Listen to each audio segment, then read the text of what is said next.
Lalu dikuliti pelan-pelan dan dikupas kulitnya dari dagingnya, geng. Yo geng, tekan tombol subscribe geng. Hey yo J gang, what's good? Welcome back to Kamar Cherry.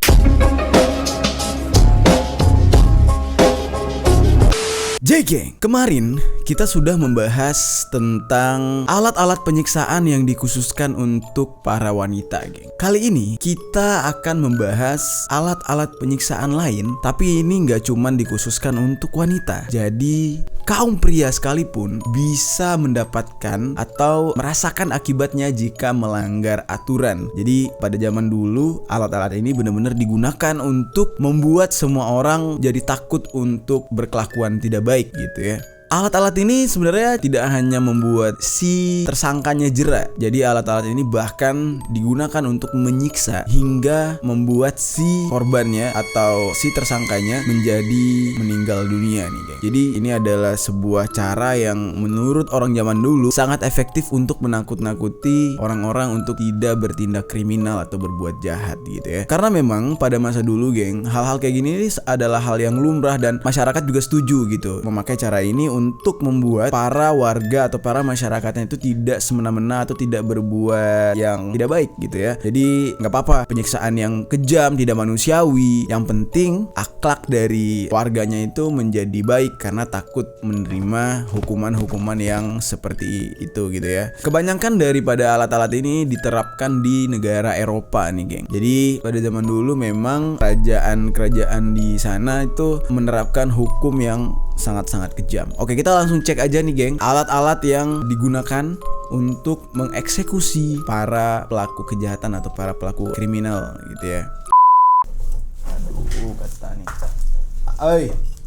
Oke, geng, penyiksaan pertama ini bernama siksaan tikus. Jadi, siksaan tikus ini pada zaman dulu lumayan efektif untuk membuat si korbannya itu mengakui kesalahan atau untuk membongkar sebuah rahasia dari si korbannya gitu. Jadi kalau misalkan zaman sekarang kalian lihat ditodongkan senjata, diminta untuk mengaku atau diminta untuk membongkar rahasia, tapi kalau zaman dulu itu ada yang namanya siksaan tikus. Jadi siksaan tikus ini dipraktekkan dengan cara si korbannya itu ditidurkan, lalu di atas perutnya ditaruh sebuah sangkar atau sesuatu yang bersifat mengurung gitu, mengurung si tikusnya, lalu kurungan itu dipanaskan, geng. Jadinya si tikus ini jadi kepanasan di dalam kurungan tersebut, akhirnya mengincar sesuatu yang bisa dia gali. Jadi kalau kurungan itu terbuat dari besi, otomatis si tikus akan menggali perut si korban. Dari hal itu akhirnya si tikus bisa masuk ke dalam tubuh korban dan akan terus mencari jalan keluar sehingga tubuh si korban menjadi bolong nih, geng. Kebayang nggak kejamnya tuh gimana? Kalau mereka naruh bisa 3-4 tikus terus semuanya dilobangin dan kurungan itu diletak tepat di atas dadanya, bisa-bisa si tikus menggali melewati jantung si korban.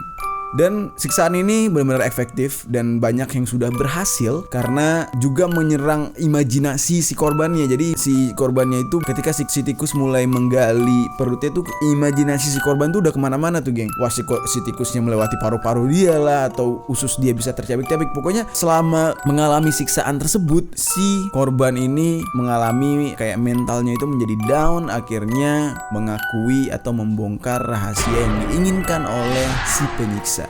Oke, kita ke alat selanjutnya nih. Alat selanjutnya adalah perebus manusia. Kalau ini lebih seperti apa ya? Buat si manusia itu terlihat seperti makanan kali ya. Jadi dimasak gitu, geng. Nah, perebus manusia ini dulunya sangat tren beberapa ratus tahun yang lalu gitu di Eropa dan Rusia. Biasanya si korban ini dimasukkan ke dalam tungku yang sudah diisi dengan air lalu dipanaskan sampai akhirnya kulitnya itu melepuh, geng. Tapi ada juga yang dicemplungin langsung ke air yang sudah mendidih.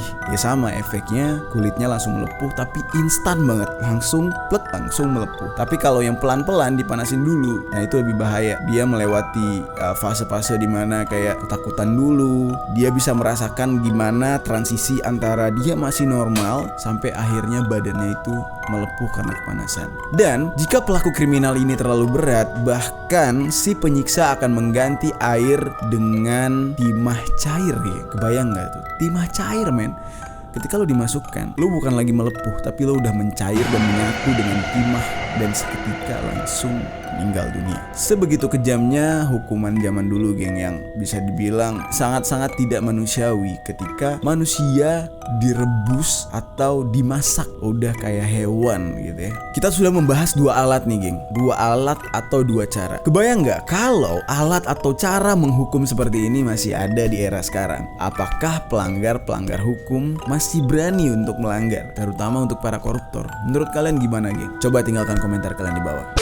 Oke, kita langsung ke alat selanjutnya. Kalau ini bukan soal masa lalu nih, geng. Ini sudah soal masa sekarang. Karena hukuman ini masih berjalan sampai saat ini dan menurut gue ini barbar banget sih. Nama penyiksaannya itu adalah ban api. Penyiksaan ini masih banyak dan masih berlaku di Afrika, geng. Kenapa di sana masih berlaku ya? Karena orang di sana itu mungkin ya kita nggak tahu ya, ilmu pengetahuannya, pendidikannya mungkin agak berbeda dengan orang dari negara maju. Jadi mungkin mereka tidak punya toleransi untuk beberapa kesalahan mungkin ya. Nah, contoh ini kalau misalkan ban api ini adalah sebuah hukuman untuk seorang penyihir, pemerkosa, atau bahkan kayak orang yang mencuri misalkan. Jadi random banget, tapi mostly ini diperuntukkan untuk seorang penyihir karena menurut mereka di sana penyihir atau dukun atau tukang santet itu adalah manusia yang gak bisa mati kecuali dibakar gitu. Jadi hukuman ini dipraktekkan dengan cara si korbannya itu didudukkan di tanah, lalu badannya itu dipasangin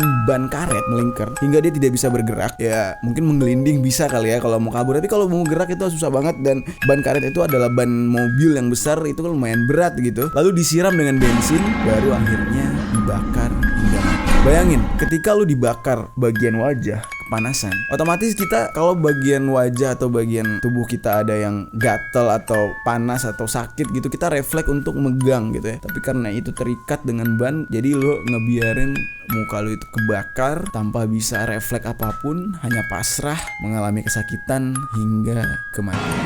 Oke, kejam banget ya, geng ya. Ya gue gak kebayang kalau hukuman sebarbar itu berlaku di Indonesia. Misalkan kayak diberlakukan untuk para begal misalkan. Karena gue juga beberapa kali lihat orang tuh ditangkap begal atau ditangkap habis maling, itu dibakar di Indonesia. Ya masih ada lah beberapa gitu ya. Cuman pada akhirnya kasus-kasus tersebut menjadi kasus kriminal yang baru untuk si pembakar. Jadi itu merupakan hal yang tidak lumrah di negara kita. Jadi gak bisa dipraktekkan di negara kita. Berbeda dengan Afrika, dibakar justru itu adalah sebuah hukuman dan si pembakarnya tidak ditangkap gitu ya.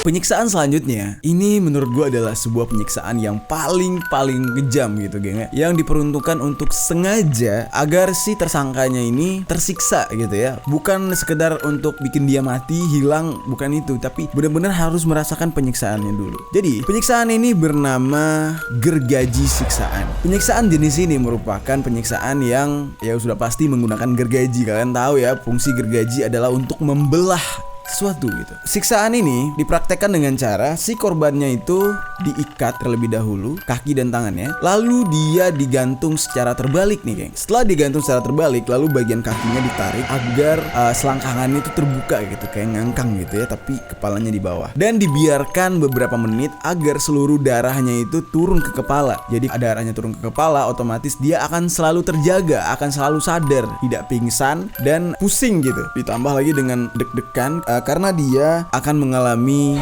siksaan atau menjalankan hukuman gitu kan. Setelah darahnya semua turun, beberapa menit diterbalikan, barulah si korban digergaji dari selangkangannya, geng. Digergaji pelan-pelan oleh algojo. Ini algojo adalah orang yang benar-benar tidak takut mengeksekusi si korbannya tersebut. Digergaji sampai pelan-pelan hingga dia itu mengalami kesakitan yang amat sangat dari penyiksaan ini, dan mengalami kesakitan yang cukup panjang dari penyiksaan ini. Dan gergajinya itu biasanya hanya setengah badan sampai perut saja gitu, geng. Sampai akhirnya si korban dibiarkan seperti itu, dibiarkan hidup sementara sampai akhirnya meninggal karena kehabisan darah. Kejam banget, geng, hukuman ini. Benar-benar ini nggak bisa diterapkan sih kalau di zaman sekarang, karena tidak manusiawi, sangat-sangat tidak manusiawi gitu ya. Mau kesalahan apapun, kayaknya kita tidak pantas untuk menghakimi atau menghukum orang dengan cara gergaji siksaan ini.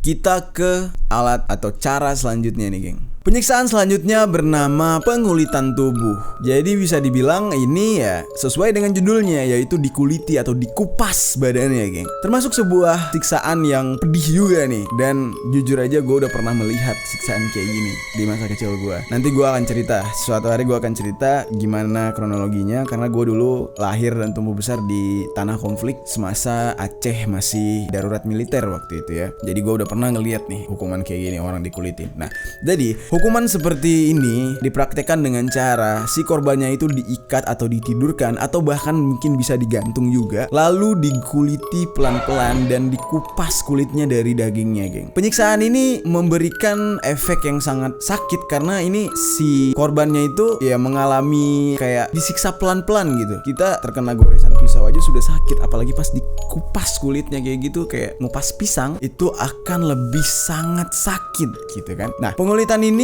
biasanya diperuntukkan untuk membunuh si korban atau justru cuman menyiksa. Jadi kayak ada yang dikupas seluruh tubuhnya dan dibiarkan menjadi bangkai karena ya udah membusuk kan, karena kalau daging kita tidak dilindungi oleh kulit, otomatis semua parasit-parasit, kuman-kuman, bahkan lalat gitu dihinggapi oleh lalat dan itu akan menyebabkan kematian gitu. Pengulitan tubuh ini tergantung kepada seberapa besarnya atau seberapa luasnya atau seberapa banyaknya kulit yang dikupas dari tubuh kita gitu kan. Gimana menurut kalian, geng? Dari semua alat siksaan tadi, apakah menurut kalian ada salah satu alat siksaan yang masih pantas untuk kita gunakan untuk membasmi kejahatan yang ada di negara kita? Kalau sekarang kan di Indonesia itu hukumannya adalah hukuman tembak mati, yang mana ya lo ditembak langsung udah hilang gitu kan, tidak mengalami fase sekarat atau kesakitan dulu dari penyiksaan gitu. Jadi menurut gua siksaan ini jauh lebih keji daripada hukum tembak. Kalau menurut kalian gimana? Coba nilai sendiri.